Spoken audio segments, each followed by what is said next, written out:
Tara iya make jeung nyaksian batur tumatak hirup mah ulah dipake nyaksian batur wae cing saksian diri maneh pan syahadat maneh teh lin abdi nyaksi itu geuning ka abdi jiwa nu kasaksi teh diri maneh sorangan yen teu aya di pangeran anu jadi semangi Allah tuh rajin ngadoa ditarget lamun erek ansrub kana agama ayeun teu batana naon kabejaan kaula mah digugu nuhun henteu da keur maneh pek wae sabab naon pangeran moal untung lamun maneh getol ibadah jeung pangeran moal rugi lamun maneh henteu ibadah sabab anu bakal keuna ku untung jeung ku rugi maneh tara ieu make jeung nyaksian batur tumatak hirup mah ulah dipake nyaksian batur wae cing saksian diri maneh pan syahadat maneh teh lin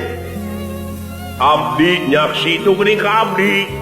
jiwa nu kasaksi teh diri maneh sorangan yen teu aya di pangeran anu jadi semangi Allah tuh rajin ngadoa ditarget lamun erek ansrub kana agama ayeun teu batana naon kabejaan kaula mah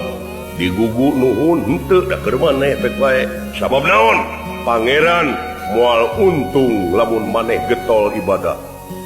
jeung pangeran moal rugi lamun maneh henteu ibadah sabab anu bakal keuna ku untung jeung ku rugi maneh